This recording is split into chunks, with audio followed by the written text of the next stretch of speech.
Good morning student. Science में आज हम चैप्टर नंबर 4 स्टार्ट कर रहे हैं, immunity and blood group. Immunity और ब्लड ग्रुप के बारे में पढ़ेंगे इस चैप्टर में हम। देखिए स्टार्ट करते हैं। Everyday human body encounters many pathogens but it does not suffer from disease very easily. हर दिन ह्यूमन बॉडी के अंदर न जाने कितने ही पैथोजन, कितने ही बैक्टीरिया, कितने ही वायरस एंटर करते हैं, लेकिन हर बैक्टीरिया, हर वायरस से ह्यूमन बॉडी सफ़र नहीं होती है, जल्दी से डिजीज़ नहीं होता है बॉडी के अंदर। इसका रीज़न क्या है? आइए देखते हैं आगे। Main reason for this is the presence of pathogen eradicating resistance power immunity in the body. Main reason क्या है इसका? जो हमारी बॉडी के अंदर इम्यूनिटी प्रेजेंट है वो हमारे को डिजीज़ होने से बचाती है। इम्यूनिटी कुड बी इनेट और एक्वायर्ड। इम्यूनिटी इनेट भी हो सकती है और इम्यूनिटी एक्वायर्ड भी हो सकती है। The study of all the reactions. अब देखो यहाँ से एक चीज़ का हमारे को क्वेश्चन बन गया। क्या क्वेश्चन बना कि what are the types of immunity? तो हम लिखेंगे इम्यूनिटी दो टाइप की होती है, एक होती है इनेट इम्यूनिटी, एक होती है एक्वायर्ड इम्यूनिटी। दूसरा क्वेश्चन क्या कि हमारी बॉडी के अंदर हर दिन जब इतने पैथोजेंस जाते हैं, इतने बैक्टीरिया, इतने वायरस जाते हैं, तो हमारे को हर दिन बीमार तो नहीं होते हम, हर दिन डिजीज़ तो नहीं होती हमें। तो क्यों नहीं होती? हमारी इम्यूनिटी की वजह से, हमारी रेजिस्टेंस पावर की वजह से हम डिजीज़ से बच जाते हैं। The study of all the reactions and related system that work for the eradication of the pathogen from the body is called immunology। ये जितनी भी रिएक्शन बॉडी के अंदर हो रही है, जितना भी वर्क हो रहा है पैथोजन से रिलेटेड, क्या क्या फंक्शन हो रहे हैं जिसकी वजह से हम डिजीज़ से बच पा रहे हैं, इन सब की जो स्टडी होती है उसको इम्यूनोलॉजी कहा जाता है। तो एक यहाँ से ये क्वेश्चन भी बनता है कि व्हाट इज़ इम्यूनोलॉजी। नेक्स्ट देखिए, a large number of cell, बहुत सारे सेल्स, लिम्फेटिक ऑर्गन्स या फिर इम्यूनोलॉजिकल ऑर्गन, जैसे कि कौन से ऑर्गन हो गए इसमें? बोन मैरो आ गई, लिम्फ नोड, थाइमस, लीवर, ये सारे इम्यूनोलॉजिकल ऑर्गन है। ठीक है, जहाँ पे ऐसी सेल्स बनती है जो हमारे को इम्यूनिटी प्रोवाइड करती है, इसलिए इनको हम इम्यूनोलॉजिकल ऑर्गन कह रहे हैं। Blood and lymph are functional in this system. इस सिस्टम के अंदर, इम्यूनिटी सिस्टम के अंदर मेनली किसका काम है? ब्लड और लिम्फ का। अब देखो हम दो जो टाइप है इम्यूनिटी की, इनेट इम्यूनिटी और यानी इनेट डिफेंस मैकेनिज़्म और दूसरा एक्वायर्ड डिफेंस मैकेनिज़्म, इन दोनों के बारे में स्टडी करते हैं कि ये होती क्या है, इसको समझते हैं। This is an inborn immune system which is also known as non specific और नेचुरल इम्यूनिटी। देखिए इनबोर्न होती है ये, मतलब हम जब से बच्चा जब से जन्म लेता है तब से ये इम्यूनिटी उसके अंदर प्रेजेंट होती है, यानी नेचुरल इम्यूनिटी है ये।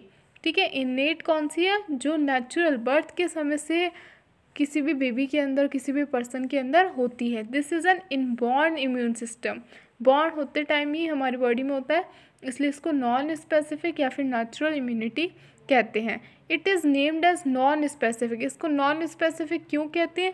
Because this defence mechanism does not provide specific immunity against a specific pathogen. इसको नॉन स्पेसिफिक इसलिए कहते हैं क्योंकि ये जो मैकेनिज़्म है ये कोई भी स्पेसिफिक टाइप की, विशेष तरीके की, विशेष पैथोजन के अगेंस्ट इम्यूनिटी को प्रोवाइड नहीं करता है।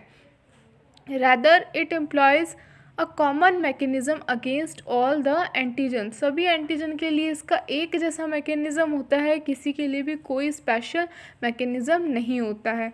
The following factor work for the innate immunity. Innate immunity देने के लिए कौन कौन से फैक्टर अब रिस्पॉन्सिबल होते हैं? सबसे पहले फिज़िकल बैरियर्स। बॉडी के अंदर ये जो फिज़िकल बैरियर्स है ये किसी भी बैक्टीरिया, वायरस से हमारे को बचाने का काम करते हैं और ये इनेट डिफेंस मैकेनिज़्म के अंदर आते हैं। जिससे आप देखो सीलिया हो गया, स्किन, फ्लैजेला, ये सब जो ये भी चीज़ें हैं ये नेज़ल कैविटी में, नाक के अंदर की तरफ में पाई जाती है। जो एयर के साथ में कोई बैक्टीरिया अंदर आ रहा, वायरस अंदर आ रहा, उससे हमारे को बचाने का काम करती है। इसके अलावा और भी अदर ऑर्गन होते हैं, और जो म्यूकस होता है ये भी फिजिकल बैरियर की तरह वर्क करता है। फिर आप देखो केमिकल बैरियर। केमिकल बैरियर कौन से हो जाएंगे? जो केमिकल्स हमारे को बचाने का काम करेंगे। जैसे कि स्टमक में जो एसिड पाया जाता है वो भी बहुत सारे पैथोजन को मारने का काम करता है।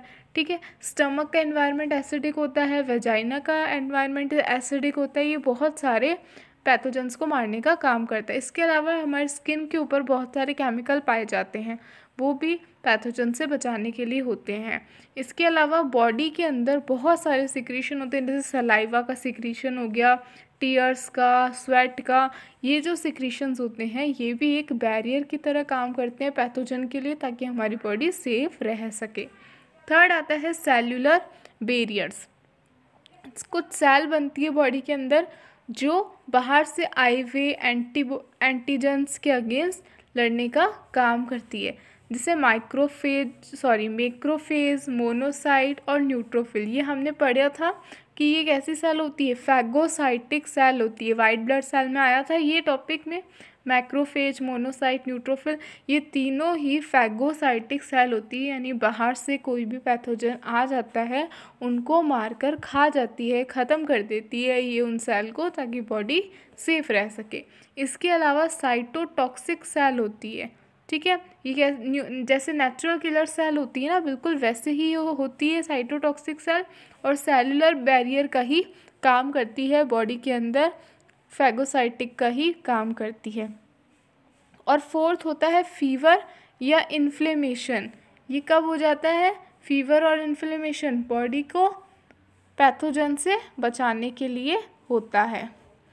फिर आप देखो B number, acquired defence mechanism.